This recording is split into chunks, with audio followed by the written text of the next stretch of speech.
Na, o dabar jūsų dėmesiui dar vienas ciniškas jaunojo verslininko Mėslitos direktoriaus pasamprotavimas.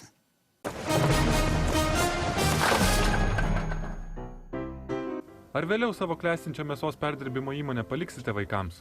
Va, aš vaikų neplanuoju. Vaikai yra maži, purvini, šlykštus ir garsiai rėkia. Ką mažai dar debilų Lietuvoje? Apsisižiuoja tik laksto ir saldainių prašo. O tegul tokius vaikus savo vargoliai ir gimdosi ir gauna tas kapeikas iš valstybės. Aš pinigų turiu, man tikrai nereikia. Jums nepatinka vaikai? Oi, ne, tikrai ne, man labiau šunys patinka. Nezyzia, nebliauna ir pinigų neprašo. Ir dar kokiam nors vargoliai užklydusiam subinį iškandžia. O būna į kiemą užklysta tokie dar.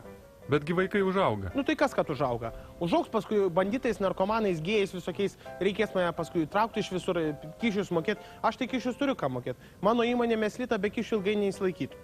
O vaikai? Nu ką vaikai? Vaikai būtų labai naudinga, jeigu mano fabrike galėtų savo mažiukais pirščiukais dešelės visokias kimšti. O taip tai nežinau kam. Niekam jie nereikalingi, niekam nereikalingi. Juk jūs irgi buvote vaikas, turite tėvus. Turiu. Nu ir ką? Varguoliai, provincialai. Tėvas elektrikas, mama mokytoja. Ir kas iš to? Nu ir ką jie turi? Nieko jie neturi. Gyvena tą valytnamį su šiferiniu stogu apsidengę asbestais. Turi tą vieną karvę, melžia tą vargšę vieną karvę, durnę. Aš neturiu ką veikti, todėl ir nevažiuoju niekada. Smirda man ten ir šlikštu. Tai gal tėvai jūs lanko? Nelanko, neturiu aš laiko, ašgi milijonierius. Tai vaikų neplanuojate.